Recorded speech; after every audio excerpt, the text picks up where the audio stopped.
नमस्ते सभी को, मैं हूँ सृष्टि और आज हम भगवद गीता चैप्टर 9 के द मोस्ट कॉन्फिडेंशियल नॉलेज के श्लोक 10 को कवर करने वाले हैं। रोज की तरह पहले मैं संस्कृत में श्लोक को पढ़ूंगी, उसके इंग्लिश ट्रांसलेशन को देखेंगे और मीनिंग को समझेंगे। तो चलिए शुरू करते हैं। मायाध्यायाकसेना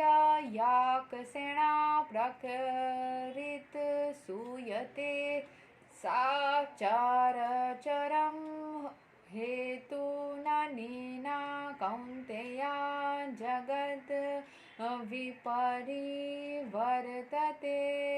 This material nature, which is one of my energies, is working under my direction. O son of Kunti, producing all moving and non-moving beings under this its rule, this manifestation is created and annihilated again and again. तो भगवान बोल रहे हैं जो कुछ भी चल रही है दुनिया में उनकी ही शक्ति से चल रही है, उनकी ही एनर्जी से चल रही है. तो मटेरियल नेचर भी उनकी ही एक एनर्जी है. सो वो producing all moving and non moving beings, तो उनके डायरेक्शन से everybody is working under my direction. तो उनके ही आदेश से सब चीज़ें चल रही है. चंद्रमा, सूर्य, प्लैनेट्स, इंसान, हाथ पैर हिलाना, सब कुछ. सो प्रोड्यूसिंग, तो कभी अगर वो चाहे तो किसी भी चीज़ को ख़त्म, बंद, स्थगित, चलित सब कुछ कर सकते हैं. So under its rule, this manifestation is created and annihilated again and again. तो उनके ही शक्ति से चीज़ें बार बार स्टॉप होना एंड स्टार्ट होना पॉसिबल है. It is clearly stated that the Supreme Lord, although aloof from all the activities of the material world, remains the supreme director. वो सब चीज़ को डायरेक्ट तो करते हैं लेकिन किसी भी चीज़ में जैसे बोला गया अटैच नहीं होते हैं. So सब में रहो, बट रहो, घुस मत जाओ कि निकल ही ना पाओ. So the Supreme Lord is the supreme will and the background of this material manifestation, but the management is being conducted by material nature. अभी किसी ने प्रेम से भगवान को बुलाया तो वो प्रेम से आ जाएंगे. अगर किसी ने नफरत से भगवान को दूर किया तो वो दूर भी हो जाएंगे. बट फिर भी ना, क्योंकि हम एक part and parcel of the supreme soul है, अगर हम गुस्सा भी दिखाते हैं भगवान को फिर भी वो एक कोई नाता रह जाता है जिसके वजह से वो हमें किसी न किसी तरीके से सिखाने की थोड़ी सी तो कोशिश करते हैं कि हम सीख जाए. कुछ चीज़ें देखो यहाँ पे जितनी रोबोटिक फॉर्म में लिखी गई है उतना स्ट्रिक्ट भी नहीं, थोड़ा थोड़ा छूट भी है बीच बीच में. वो उतना भी वैसा नहीं कि आपके बारे में सोचेंगे ही नहीं. आप हर किसी पार्ट एंड पार्सल के बारे में वो सोचते ज़रूर है, पर जैसे बोला गया वो एक्सट्रीम लेवल पे अटैच नहीं होते हैं. ठीक है. There can be some obviously कुछ ये हो सकता है, क्या बोलते हैं उसको, एक्सेप्टेशन क्या बोलता है, जस्ट फॉरगॉट, व्यतिक्रम रह सकते हैं. लेकिन उनकी खुद की प्यारी राधा के साथ भी वो अलग रह चुके हैं. मतलब जिसको वो सबसे ज़्यादा प्यार करते हैं उनको भी, उनके प्रति, मतलब कृष्ण को भी राधा के प्रति वो रूल फॉलो करना पड़ा और उनसे दूर रहना पड़ा. So that rule didn't get of with his own loved one ना. तो हमारे साथ के कैसे जा सकता है.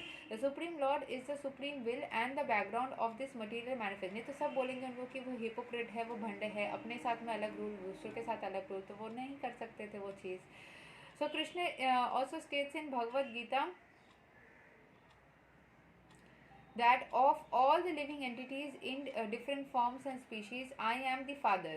The father gives its seeds to the womb of the mother for the child, and similarly the Supreme Lord by his mere glance injects all the living entities into the womb of material nature, and they come out in the different forms and species according to their last desires and activities.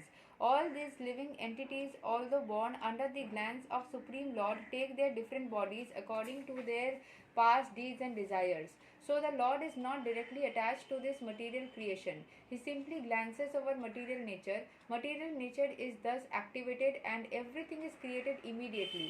Because he glances over material nature, there is undoubtedly activity on the part of the Supreme Lord, but he has nothing to do with the manifestation of the material world directly. The example is given in the Smriti, where there is a fragrant flower before someone. The fragrance is touched by the smelling powder of the person, yet the smelling and the flower are detached from one another. There is a similar connection between the material. बहुत ही खूबसूरत example है कि फूल को आपने पकड़ा है, फूल की सुगंध है लेकिन सुगंध फूल से अलग है. अगर आपने सुगंध को पकड़ लिया तो आपको वो सुगंध मिल रही है. फूल को बिना टच करके भी आप उसका स्मेल ले सकते हो. So the smell and the flower doesn't need to be touched, मतलब स्मेल को एक्सपीरियंस करने के लिए आपको फ्लावर को टच करने की ज़रूरत नहीं है. The smelling power of the person can be, you can get it without touching the flower also. So वही चीज़ है भगवान और इस मटेरियल वर्ल्ड के बीच में. He is not, there is nothing to do with this material world, but he creates by his glance and ordains. मतलब वो सब कुछ में एग्जिस्ट करते हैं, बट किसी भी चीज़ से वही पूरी तरीके से अटैच नहीं है. वो सब चीज़ में है बट सब किसी भी चीज़ में नहीं है. आपको हर जगह पे रहना है, अपने साथ में समझिए, आपको हर जगह पे रहना है, पर किसी से भी वो अटैचमेंट, इमोशनल कनेक्शन, वो चीज़ क्रिएट नहीं करनी है कि उनसे अलग होने के टाइम पे आपको दर्द हो. तो वो चीज़ बोला जा रहा है. So, in summary, material nature without the superintendence of the Supreme Personality of Godhead cannot do anything. Yet the Supreme Personality is detached from all material activities. हर एक चीज़ से आपको सब कुछ करना भी है, लेकिन किसी भी चीज़ के साथ में आपको अटैच नहीं होनी है. ठीक है, थोड़ा डिफ़िकल्ट है इंसानों को ये चीज़ फॉलो करना, बट यही चीज़ से आपको दुख दर्द से आप मुक्त हो सकते हो. If you create that connection, if you create everything like that, तभी आपको एक्सपेक्टेशंस होगी. एक्सपेक्टेशंस से आप उस चीज़ से और कनेक्ट होना चाहोगे एंड दर्द होगा. सो यस, ये एंटी लव तो नहीं है, बट एंटी अटैचमेंट ज़रूर है. लव एंड अटैचमेंट दोनों बहुत ही मतलब डिफरेंट चीज़ें होती है. प्यार आप दूर से भी, जैसे कि मैं अगर एक इंसान से प्यार करती हूँ, उनके साथ में मैं साथ में रह नहीं पा रही हूँ अगर, या फिर उनको रोज़ देख नहीं पा रही हूँ अगर, या साथ में समय नहीं बिता पा रही हूँ, इसका मतलब क्या मैं उनसे प्यार करना छोड़ दूँगी? नहीं, प्यार तो दिल में रहेगा. उनके लिए अच्छी थॉट्स रहेगी, उनके लिए दुआएं रहेगी, उनके लिए केयर रहेगा. बट उनके साथ दूर रहने पे मुझे कुछ दर्द नहीं होगा. That is being detached. So यही तक था श्लोक number 10 of Bhagavad Gita chapter 9. अगले वीडियो में हम श्लोक 11 को कवर करेंगे. तब तक के लिए हरे कृष्णा, राधे राधे, जय श्री राम.